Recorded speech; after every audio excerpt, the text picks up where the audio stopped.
Hello, and welcome to another episode of The Biggest Table. I am your host, Andrew Camp. And the idea behind this podcast is to explore the table, food, eating, and hospitality as an arena for experiencing God's love and our love for one another. And today I'm thrilled to welcome Alex Mandes as my guest. And so, welcome, Alex. Can you tell us a little bit about yourself and what you're up to these days? Sure. So I just finished one job and starting to work on another project. But in the past, I've planted churches, three on my own, and have mentored in quite a few others. I have created non-formal theological training for immigrants who may not be able to afford or speak the language, but need the equipping as pastors and leaders. Has been quite successful. About 1,500 have gone through that. I've created church planting training, mostly for Spanish speakers. I speak quite often at conferences. One of my favorite ones is the multi-ethnic conference that happens every 3 years with Mark Damas. My great passion is making disciples and planting churches, particularly multi-ethnic. And because of great need now and is really multiplying, it's Spanish speaking. I have 5 daughters, 15 grandchildren. I live in San Antonio, and I love to read and study. I have a couple of master's degree and a doctoral degree, and I'm rooting for the University of Texas Longhorns. Awesome. Yeah. No, thanks, Alex. And I first became aware of you when I was working at Mountain Life Church in Park City as we were Sure. embracing the multi-ethnic and had a few couples that were from Spanish-speaking countries and were wanting to start a Spanish-speaking service. And so through your efforts with the Free Church, it was quite successful. And through that, my wife and I have become good friends with Ruben and Aurelius Navarrete, who I think you're good buddies. Gave him that name. Yep, and then Alex Rivero. And so, have really appreciated what you did to help spread that and to help EV Free churches become multi-ethnic. And so, I really appreciate you being on this. And so, as we begin, how has the table and food factored into your journey, both spiritually and just who you are as a person? Those things really merge together because food and fellowship just go together in my culture.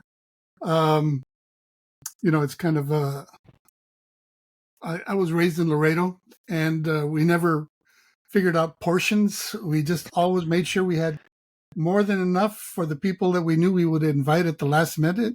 And whatever we had is what they got.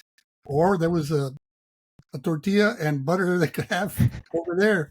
But for us, it just flowed. I mean, our family reunions were up in the 200, 250 people. Of course, more Catholic back then, so they would send a Catholic priest to make sure we didn't get too far out of line. And even as a pastor, we always made sure that we were reaching out for people that didn't have somewhere else to go. Thanksgiving would usually turn into a 25 to 30 people. Now that I'm not pastoring, my daughters do the same thing. In fact, 2 of them were recently tapped on the shoulders to help their churches or organizations organize the hospitality. And they said, well, Dad, being a pastor's daughter certainly prepared us for that role. So food and fellowship really do go hand in hand. I can't think of a time when we don't sit down for coffee or a meal or something like that. They just connect souls. Mm-hmm. Yeah. No, and it seems to be a bigger priority in the Latino culture. And so, Absolutely. I'm in a church that I helped start here in San Antonio, a second language service like the one you're in. And when I took my role with the Evangelical Free Church, they said I couldn't pastor because of all the travel. So I went to a church that was close by my house, which was only English speaking. And all around the church was about 50% Spanish speakers. And so working together, we helped start a second language service. And as I did with Ruben, one of my jobs was moving the right people to the right places and brought a great a Chilean guy here from Minnesota. Hmm. Uh, and it was interesting because the church I was going to said one of their high values was relationship, and yet church was cleared out within 5 to 10 minutes. So the Hispanic church got started, and they make a joke that everything is about food. Yeah. And, church would go on 20, 30, 40 minutes afterwards. And after a while, the English speakers started drifting over our way, wondering what was going on. And there was plenty of food. And if there wasn't enough, nobody made a deal out of it. We just kind of portioned it out or put some more water in the soup. And after a while, the English speakers started noting there was quite a difference of culture, even though we were technically one church. Hmm. And a lot of things happened around that, and it really helped the other church. It's one church, but it really helped the English-speaking church realize the value of it. So when they did a remodel, they put a huge state-of-the-art kitchen, and they put it closer to the Hispanic congregation. That's awesome. And they do a lot of the cooking and a lot of there's always something going on. Yeah. So you've seen the table break down barriers then. Oh, absolutely. Absolutely. Absolutely. Yeah. And then there's nothing professional about it. Nothing. Nothing. No. It is just what people would make at home and eat at home, and they just happen to make it at church or bring it from home and make it there. So there's not a whole lot of drama about who's going to bring what. They just make it happen. It's organic for real. No, for sure. Yeah. No. And it's just the Latino culture just seems to want to invite this hospitality and this generous welcoming to the table. Or take it to them. Yeah. Or take it to people. Mm-hmm. There's not a chain, I don't know, what food chain or something like that. Everybody just kind of takes care of it. There's not a who's going to take care of that person. It just gets done. And very organically, very lovingly, not professionally.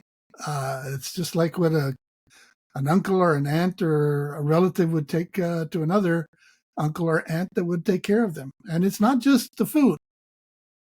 I mean, they talk about the 5 love languages. The 6th one in the Hispanic culture is food. Yeah.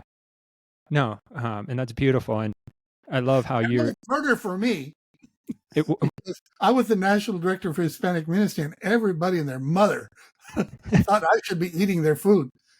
Man, it took me, I put on weight. So before I started saying, I'm not feeling so good or something like that, but I knew they knew I was not being truthful. But, it doesn't matter how much you eat. It's that you sit down. It's not even about the food. It's that you sit down. And it's what happens when you're sitting down. I one time read about this pastor, Andrew, who he did a lot of visitation, and everybody wondered how he got so much in. He said, well, I've learned, when I walk in, and this was a formal long time ago, I make sure I take off my jacket and put it across the chair. And then I'm gone in 10 minutes. And people never realized that I was just there for a little bit of time. Because when I was there, I was in the moment. So, so food and culture and, being so I probably need to quit talking and let you. No, I love it. I love that, you've mentioned that it's not about the food, but it's just about sitting down and seeing each other, which I feel like is so rare in today's culture. Well, so excuse me for monopolizing your time. No. But the funny thing about it is, when I hear about Latino culture or Hispanic culture, I have a little bit of education at times that I feel like I need to do because, when when a Mexican or a Chilean or, a Venezuelan comes to America, they're not Hispanic and they're not Latino. Okay. They're Venezuelan, they're Mexican, they're Puerto Rican, they're this, that, or the other. And so, when America calls them Latinos, in our mind, we kind of filter that and say, okay, I'm not going to correct them again. So, when we sit down together as a meal at church, we have an opportunity to flavor international. Yeah. I mean, Microsoft Word has 10 dictionaries Yeah. for Spanish. And so when it comes to food, there's, Venezuelan food, there's Mexican food, there's Chilean food, and so it's actually not only good fellowship, but it's an experience. So I'm, everybody's always wondering what I am because I speak English so well and Spanish, and my mom was Texican. My father was Puerto Rican. So I enjoy it all. Not only the food, but it's the culture, because food speaks of culture. Mm-hmm. Food speaks of culture, and as I said, it's the sixth love language for. We'll go ahead and use the term Hispanic, Latino, but yeah, it is a lovely thing. No, it is. They recently threw me a retirement party, and surprised me, and it was amazing. A little bit of this and that and the other, and then when I think I've had enough, then they throw in mariachis. Awesome. And these are not rich people, okay? Right. But fellowship just means a whole lot, and I think they would have thrown a party. My changing of jobs was just an excuse. Yeah. An excuse. Any excuse to throw a party and to get food on the table. Any excuse. And they don't worry about is everything perfect. It's sometimes perfect kills a good thing. No, for sure. Yeah. We're so worried about getting everything just right that we miss the opportunity. Yeah. But I love what you said, that, Latino culture, we just sort of lump it all together as white Anglo people. So how do we invite that curiosity then? Like how can we, when we're sitting across, invite curiosity versus fear or generalization, do you think? Well, I think one of the things that this is one of the areas where some things are better caught than taught. I think if you were ask a Latino, how do you do that? They'd probably be mystified and wondering, what are you talking about? It's kind of the water that they swim in as a fish, and they just know it and see it so much. But maybe because I've gone between cultures, I know what you're talking about.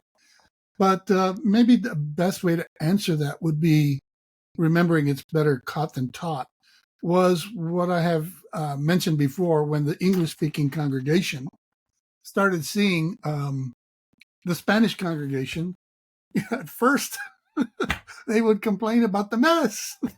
And then the doors open, or who's going to clean this, or where are we going to... And then after a while, they started looking beyond those concerns, which are legitimate concerns, saying, wow, these people are having fun. Wow, these people didn't take the time to put it on the calendar 4 weeks ago. These people are staying around a long time. They're not scheduling a fellowship group with a purpose and a mission and a vision. I mean, these guys are just making it happen. So I think one of the ways is just kind of modeling it. Sometimes you need training wheels before you can ride on a bike, if you know what I mean. Yeah. So sometimes it's just having people over and say, hey, let's do this together, and then as people step back, they kind of do autopsy. They do an autopsy. Okay, how did they do this? Well, first of all, it's from the heart. Second of all, it's to be a blessing. And third of all, they're living life together. Because at those meals, they're not just talking about the food. They're talking about the struggles of life. They're talking about their children, their relatives stuck in Venezuela. they're talking about their cars and their schools and their children and the struggles of life. So, in a way, in order to learn that, because it's not strategy, goal, vision, it's culture. Right. And you've heard that saying, culture eats strategy for breakfast every morning. Yeah. Some of those things you have to just sit and soak up before you can walk away and analyze it and reproduce it. Or you can get really creative. Empower the Hispanics to do it for the church and give them a budget and shut up. Shut up and let them do it and empower them. And,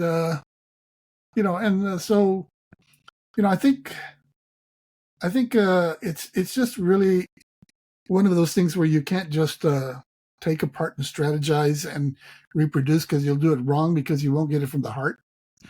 You'll try to micromanage it by the minute. I mean, I've spoken at churches that would have 3 services, and I mean, they would give me this minute by minute, half minute schedule.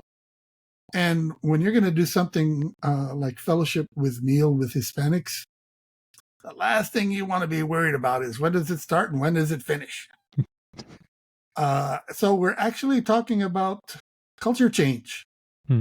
It's not something that you can write up in a book and do.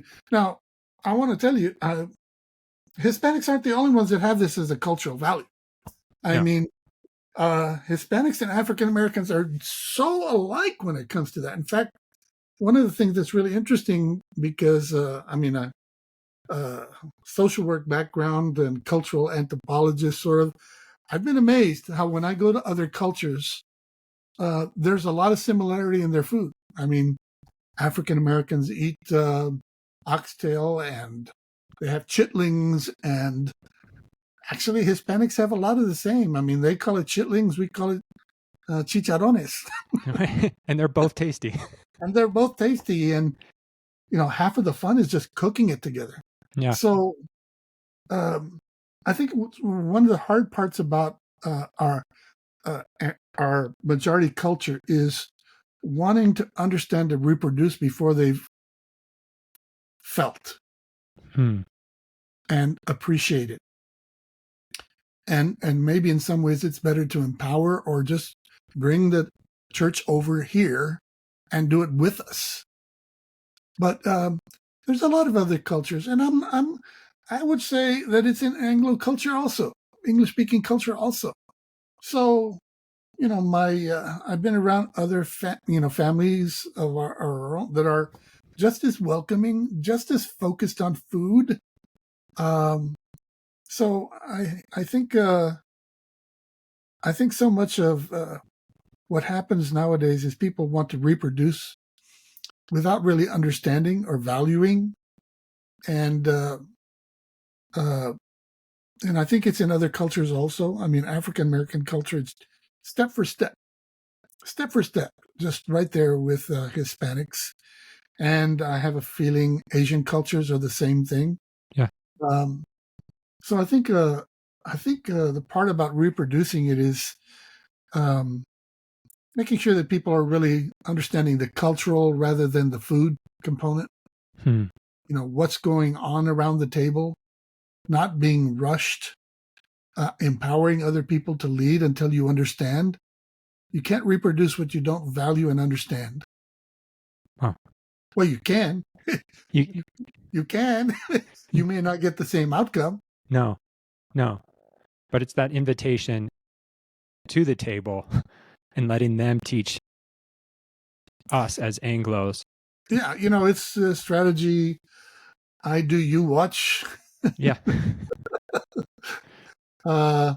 You do, I watch, and then you go do the same with somebody else. I mean, but when it comes to food, it's something more akin to reaching the soul. The way to a person's man's heart is through his stomach. Well, I think the way to people's soul is through their stomach, but it's not just the food. It's the time that people give. It's the I'm not rushing you thing.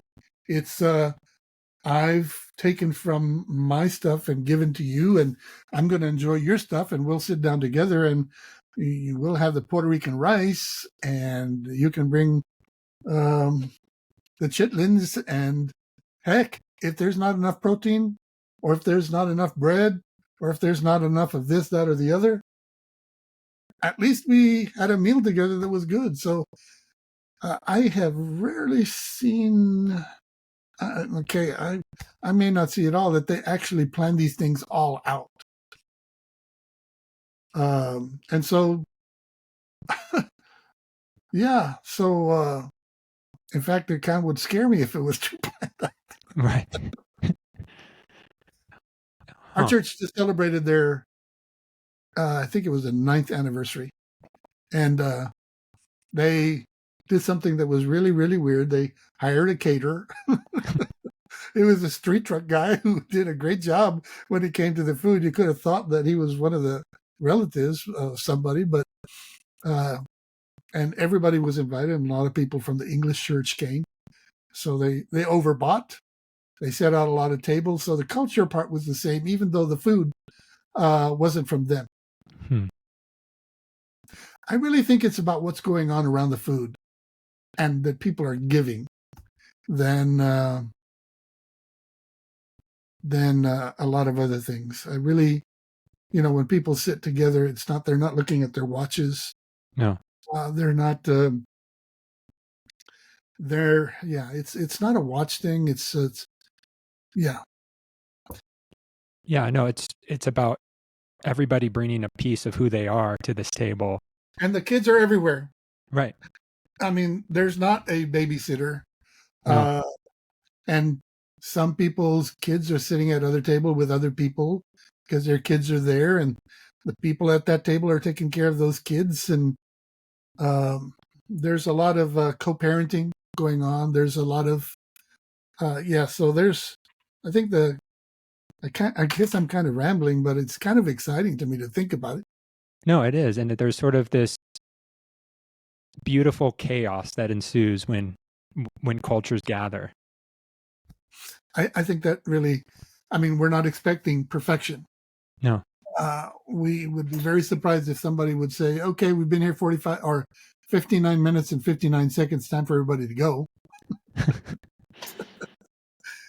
And even the cleanup is done together. So it's a committee sometimes doesn't work. Sometimes it's great. I mean, I think I certainly believe in organization, administration, but when it comes to food and fellowship, it's one of those things that you've got to be very careful to not overmanage.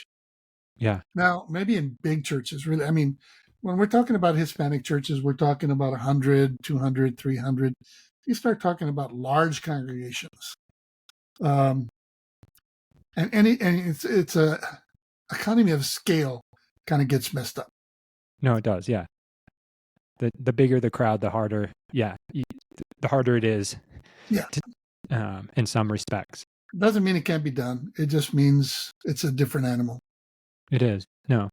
But most congregations in America are the side of Hispanics. I mean, Hispanic congregations may be smaller, actually. But the normal church in America today is 100 to 200. I mean, the big churches, that's another thing altogether. No, yeah. Here's the other thing, Andrew.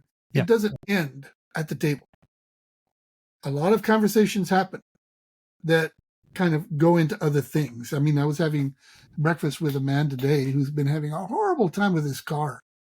I mean, really, really horrible. And he has to do the work himself. And he was just telling me about, oh, this other guy's helping me and this other guy. And we started talking over a meal. And, we've been working on this. It's almost become a project. I almost wonder if it's going to be any good. I mean, I wonder if it's, I almost want them not to be able to fix the car. Although it needs to be fixed. But they've been having too much fun that started over a meal, working on a car together. Wow. So yeah. So it doesn't finish with the meal or the meeting. No, it just spills over. The shared life isn't just at the table. It's pervasive. Yeah. Yeah. Whereas it feels sometimes, being in the white evangelical church my whole life, which I'm thankful for my heritage, but a lot of the spiritual activities feel very compartmentalized, or even the relationships where it's like, okay, we do Sunday and then we do small group together, but and those things need to happen. Yeah, they do. I mean, it's not either or. Mm-mm. It can be both and. Right. Yeah. But to make sure that those relationships then extend beyond just the spiritual quote unquote activities that we engage in together. Right. I totally agree with that. So yeah, and you've talked a lot, and our conversation has centered around this of sort of embracing this. Your book is called Embracing the New Samaria, and it's embracing this idea that cultural diversity is right in front of us. If we open our eyes.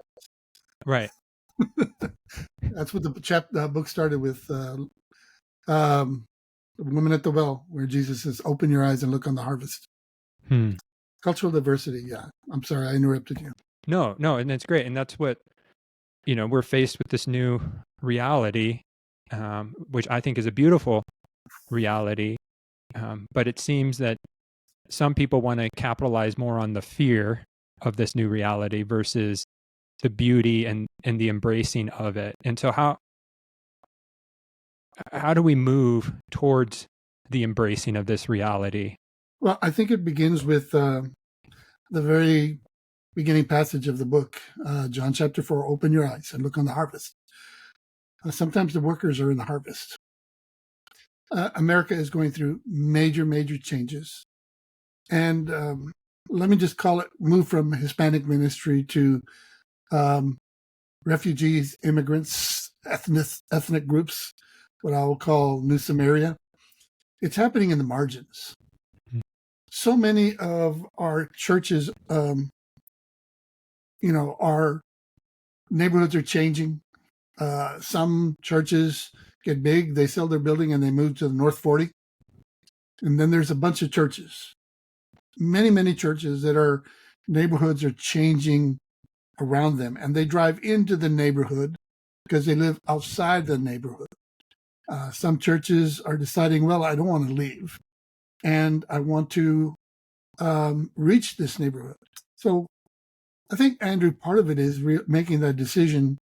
Do we want to embrace the changes that are going on around us? And actually, food is a great way to do that. Welcoming people that are around you are a lot like that. And empowering them and asking them, can you help us reach your neighbors, our neighbors? And so, a lot of times those outliers, like the woman at the well. The woman at the well was an outlier. Disciples went into the city in John chapter 4, and they came back with bologna, chips, sandwiches, and they didn't bring anybody from the city. The outlier, the woman at the well, was saved and went into the city and brought the people from the city out to meet Jesus.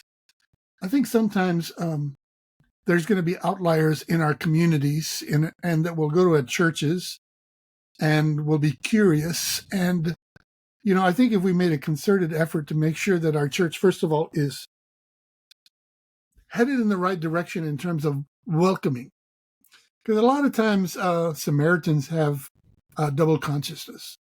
They may not speak the language as well, and they might be bicultural. And so they're very attuned to we're not wanted here. And I'm not saying their double consciousness is accurate all the time, but a little bit of a fly in the ointment ruins the whole perfume. So if the church doesn't really have their head on straight in terms of that they do want to reach the changing neighborhood, if they're not on board with that, if there is not a value and a missional strategy and a desire, then when the woman at the well comes, instead of treating like Jesus, we'll treat them like the disciples.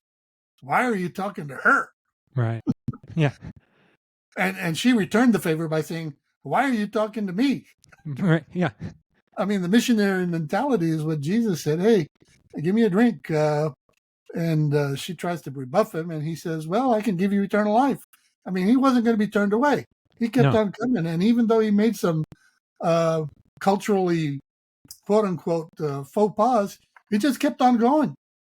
And so part of it is, one, having our head straight that we want to reach this neighborhood, and people that don't want to, it would be best if they didn't hang around. And I think sometimes because churches aren't clear about what they want to do, the whole congregation is in shock when we invite Samaritan into the church. They smoke, they cuss, they do all these other things, but you know what? They're looking for love in all the right places, and that should be in the church. Mm-hmm. So I think number one is for the church to be self-aware enough to know what's going on around them. And so as a side note from that, to know what's happening in your neighborhood, you don't have to do a census. You don't really have to go to the Census Bureau. The best way to figure out what's happening in your neighborhood is check out the local high school demographics. It will shock people because that's where you'll really know what your neighborhood is. The second one is go to your local grocery store because those guys are in it for money. Right. They're going to get what people want to buy. So just go to your international. I mean, my neighborhood over here, we go to the grocery store. There's about 100 different versions of hot sauce, including the stuff from New York City. And I found even one from Laredo. Oh, there you go. But, as far as census and knowing what's in your neighborhood, just check out your local schools. Check out your school district. What are the demographics there? That's all you have to do. Second of all is, hey, do we want to reach these people? Is that our value or mission? Number two, look for those outliers. Look for the guys that are cutting our grass at the church, or different people in the church who say, hey, we're looking for outliers in our area. How do we minister them, reach them, serve them? So one of the things that I started was Immigrant Hope, that helped churches figure out how to serve the immigrants in their area. But really, English as a second language. I mean, our church started English as a second language. On the English side, they started it, not on the Spanish side. And boom, I mean, I think they had 20 different nationalities that are coming for it. And when you help people, that's when they really start asking why and who are you. And after a while, those people start coming to church. I mean, so one, be aware of your neighborhood. Number one, get your values right. Communicate to the church. Number two, try to understand and what's around you. Three, start with service. I mean, doing things for the neighborhood, doing things for people. English as a second language, food bank, closet.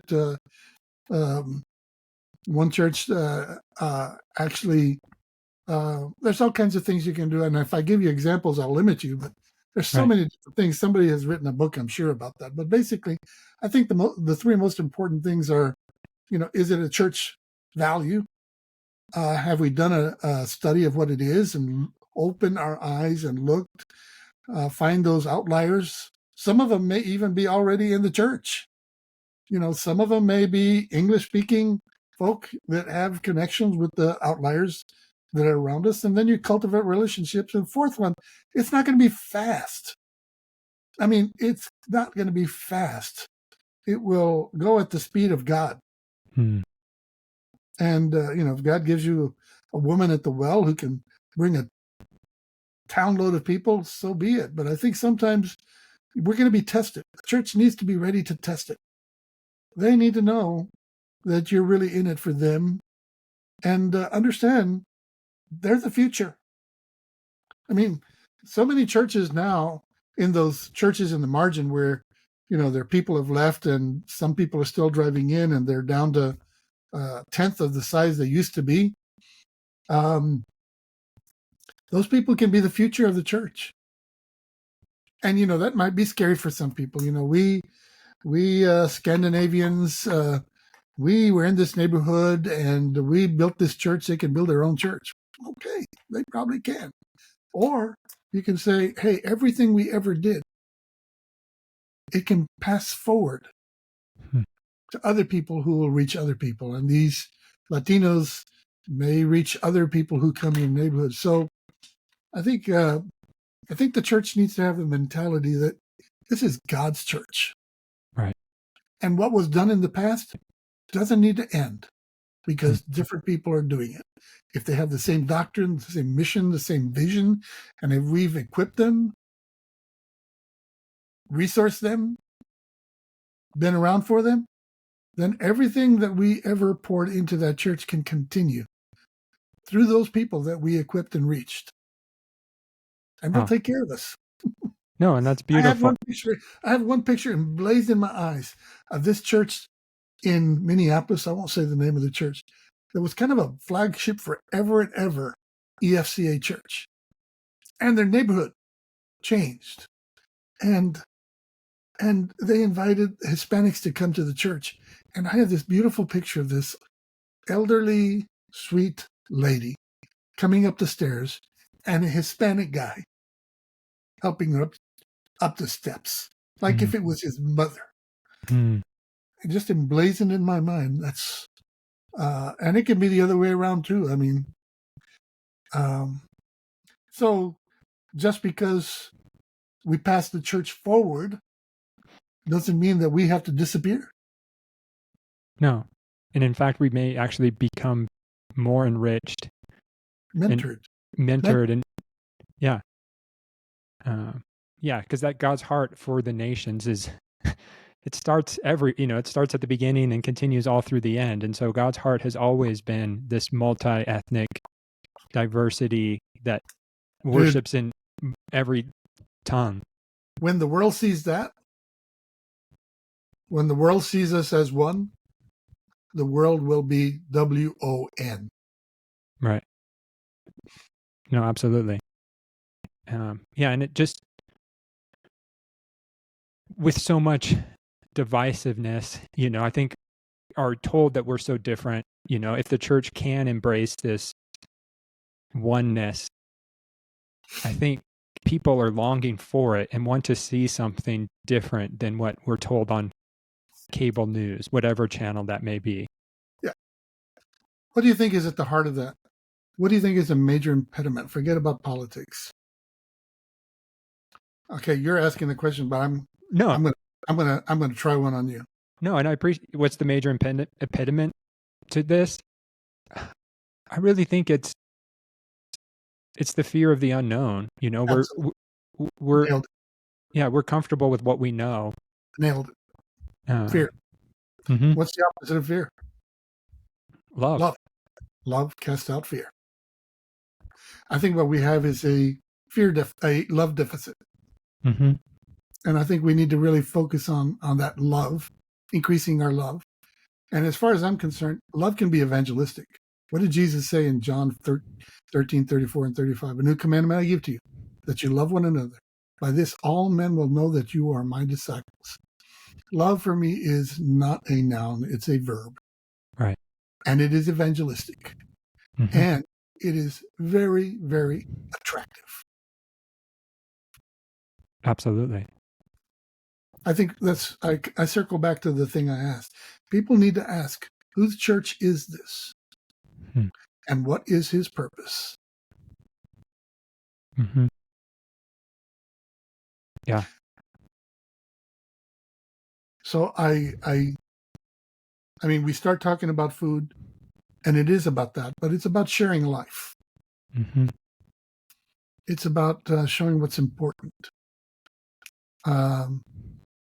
You're important. My time is important, but there's sometimes when I just sit here and we have a meal and you share your life. Right. One of the things that Jesus did was that he's a life on life disciple maker. It's not a program.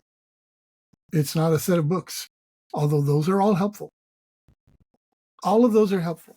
Those are benefits that God has given us. But in the Jesus style of discipleship, it was life on life. Follow me. Follow me. Yeah.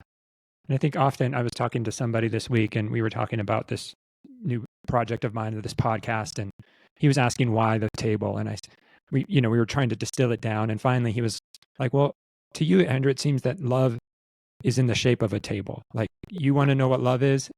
Sit at a table. That's he's missing the point. It's what happens at the table. It's not the table. Right. Yeah. It's like what Jesus said when, the altar. It's not the altar. It's what happens on top of the altar. For sure. Yeah. So, no, and that's where I think when we can move beyond the abstraction of ideas and get to know face to face a person, that's when the cultivation of love can really take place. Yeah, I totally believe that.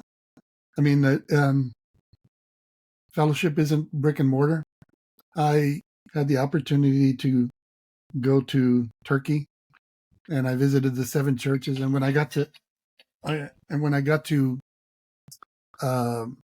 Ephesus, I mean, that place is still around because everything was made of marble. The prostitute sign is there. Wow. The toilets are still there. The temples for everything is there. And I could not find the church of Ephesus because it wasn't there. They built that in homes. And God gave me this amazing insight. I'm Ephesus. What they did around their homes, Acts 4, 242, right. They did in homes, still endures today. I'm sure they met in homes and they had meals. In fact, they call them love. What was they called? Love feast or the agape feasts? Yes. Yeah. What was that? It was a meal. Mm-hmm. It was a meal, and it was about love. So, yeah, it's a love language. It's a strategy. It's culture. It's changing. It's not just the leg of lamb or the color of the beans. It's what happens on top of the table. It's not just the table. No. Anybody who wants to ask why did you call it a table is missing what happens around the table. Right. Yeah. And I interviewed Mike Frost for this podcast.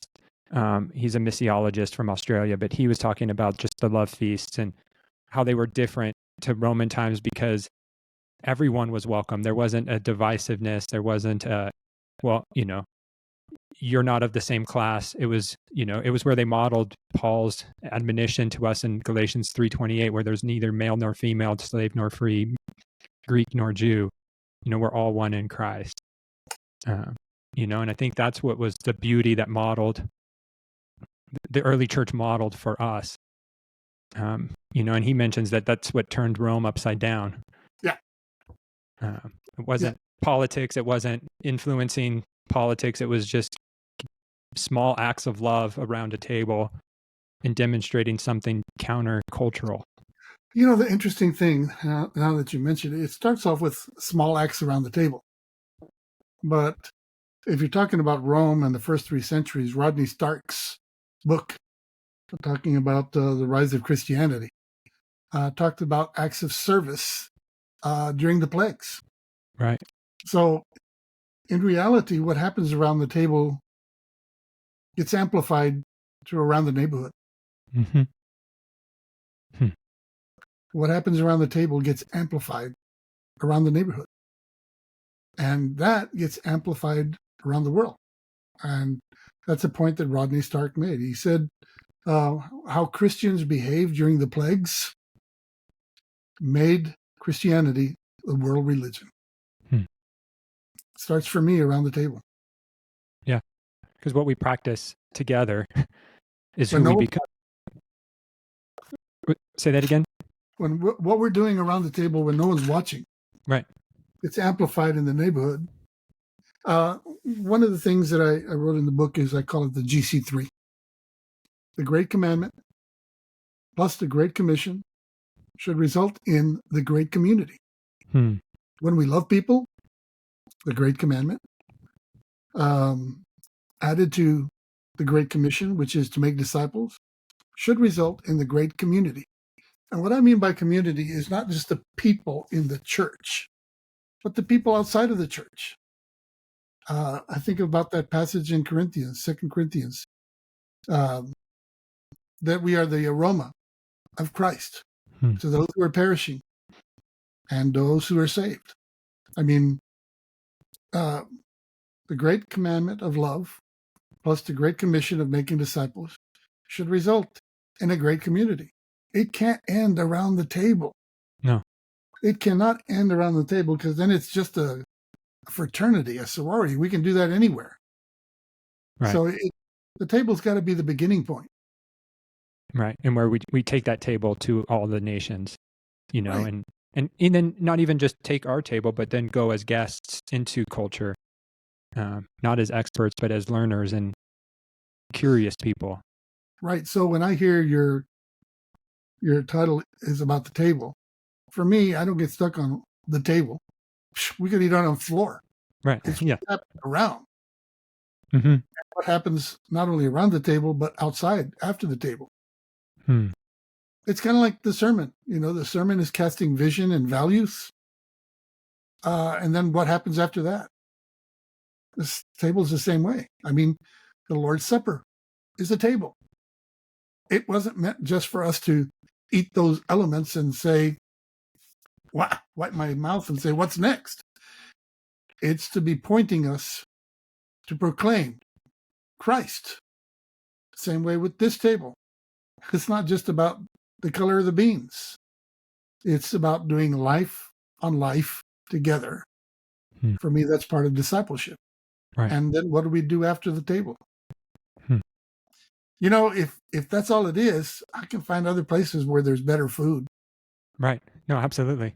Not better fellowship. It's not about the goodness of the food. That's missing the point. It's about what happens afterward. It's the big and then. Yeah. No, that's a good reminder, that the table was never meant to just be a holy huddle, but it was meant to be an impetus to invite others into our own tables, into our own homes. Yeah. So people like that get stuck on strategy and they forget culture. What do you mean by that? Oh, let's have a table. Let's set up tables. Let's have a monthly fellowship dinner. And let's make sure that, Johnny's got the stuff there, and somebody's going to turn the lights on, and somebody's going to turn the lights off, and we're going to have a program, and we're going to make sure we're here at on time, and we're out at 90, 80, 59.59. And we've got a strategy down, and somebody's executing it. Somebody's making sure it's happening. All well and good.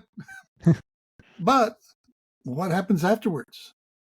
And what happens around the table? Oh, we're going to have icebreakers. And we're going to have make sure that everybody gets a piece of meat and a piece of rice and a piece of bread. All good. All good. All good. But we need to make sure that we're not just talking strategy. We're also talking culture.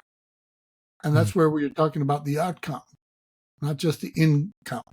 Right. The input, the output. No, wow. A lot to think through and digest when you start talking, Alex. I appreciate your wisdom and insight into all of this. And you've sort of hit on it. Like, as you think about the church today, what story do you hope the church embodies or tells for our world? I think that we well, first of all, for me, everything comes back to discipleship. Loving people. It's got to start with love. In one mission organization that I knew their strategy was wind, build, equip. And that always stuck in my craw. It stuck in my craw. Win, build, equip. Because they missed the with.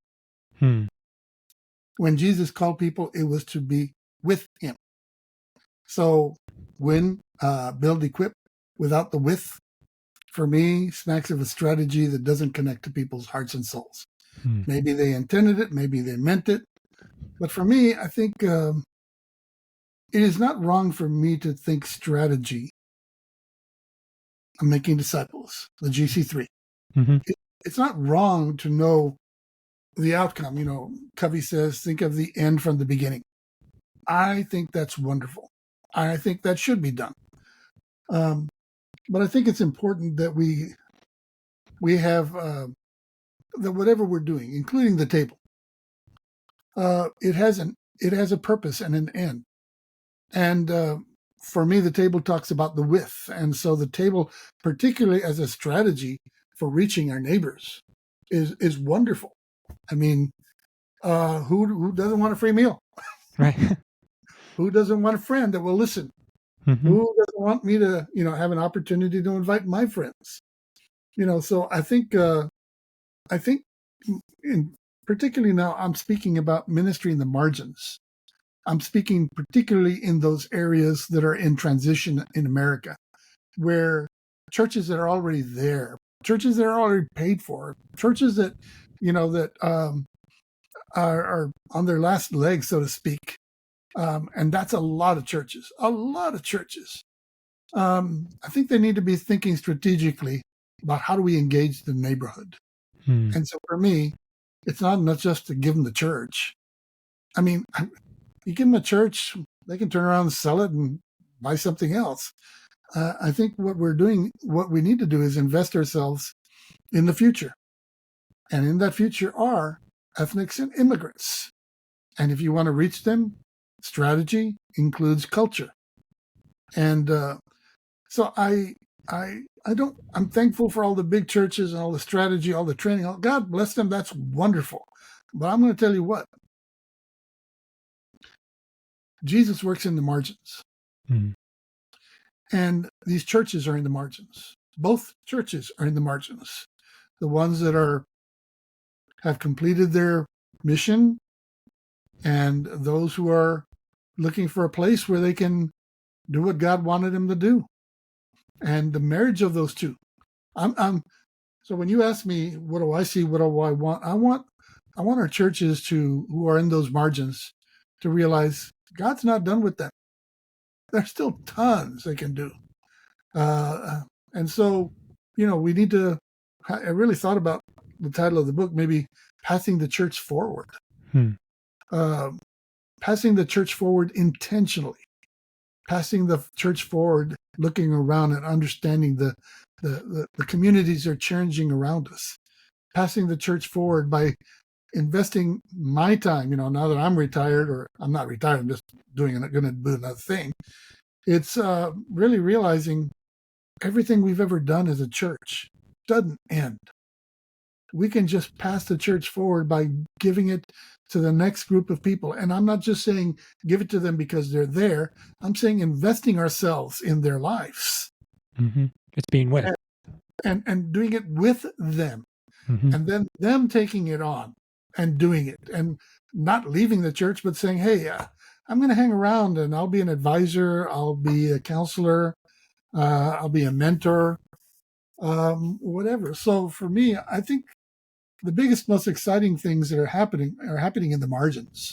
And the reason I say that is there's a ton of turnover that's going to be going on of church buildings, of church, the wonderful, godly people that invested their lives in that building. There's still stewards in those churches that need to steward that forward, rather than being in fear, rather than saying, oh, we're losing something.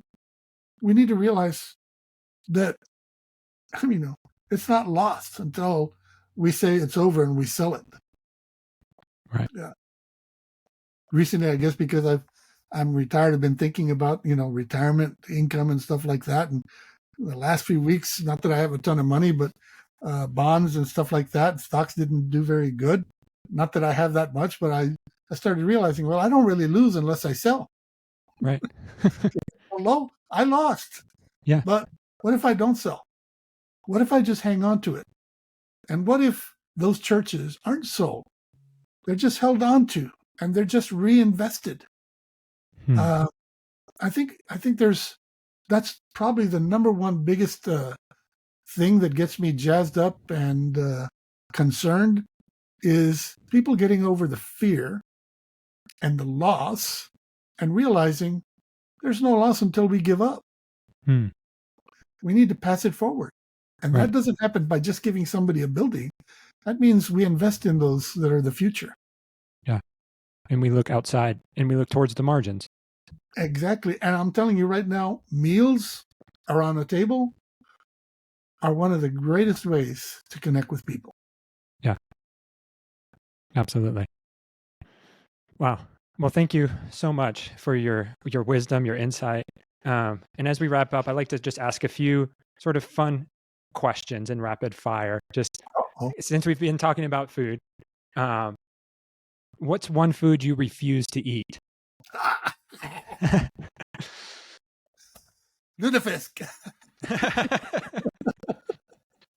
For those of you all don't know, it is this sort of gelatinous fish that's kind of a Scandinavian treat. Bill Hamill, the president, was a big Mexican food aficionado, and he challenged me to have some lutefisk tacos. I said, I lose. Yeah. Tried it. Okay, I tried it. Yeah.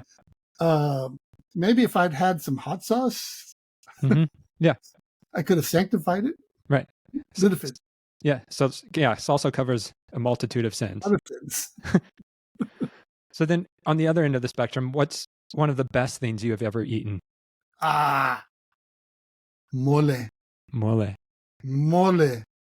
Yes, sir. It's a sauce that you put on chicken that is a combination of peanut butter, chili, and chocolate. Mm-hmm. And if done right, you can't taste either one of them. No. It's an amazing sauce. So it's on chicken. And recently I've even had some people putting it on their enchiladas. Yeah. Wow. It's amazing. Yeah. No, mole is one of those, ingredients. I had this lady in the church who made mole, and she said it took her 8 hours. Yeah. I asked her to teach me how to do it, and she said no, because then you wouldn't come to my house. No. Yep. It seems like the best food. It's not even the food. It's even prepping the food together and stuff like that. Anyway. Yeah. No, it's rubbing shoulders. It's learning from the tias, the abuelas, handing down the traditions, just like churches need to hand down the traditions, it's handing down the cultural food traditions as well. Mm-hmm. And then finally, there's sort of a conversation amongst chefs about if you knew you only had one last meal to enjoy, what would it be? And so for you, if you had one last meal, what would you choose to eat and why? Easy. The Lord's Supper. The Lord's Supper. Because I want to remember him forever. That's beautiful. With my family, the church. Yeah. No kidding. Lord's Supper. Yeah. And in community, not by yourself, but with those you love. With those I love. My church. Wow. But with real wine. Yeah. Exactly. Yes. None of this Welch's grape juice that was invented to take it. That's good stuff. Yes. Amen. Amen. Well, thank you again for joining me, Alex. This was a true privilege and an honor just to have this time with you. And so, look forward to more. And if people want to learn more about your work or what you're up to, is there a way they can connect with you? Well, I am on Facebook at Alex Mandes. I also have a website called alex.mandes at Outlook. No, it's called alexmandes.com. Perfect. Great. And we'll make sure those are posted in the show notes. So again, okay. Thanks for joining. Thanks for joining us on this episode of The Biggest Table, where we explore what it means to be transformed by God's love around the table and through food. Until next time, bye. God bless you, brother.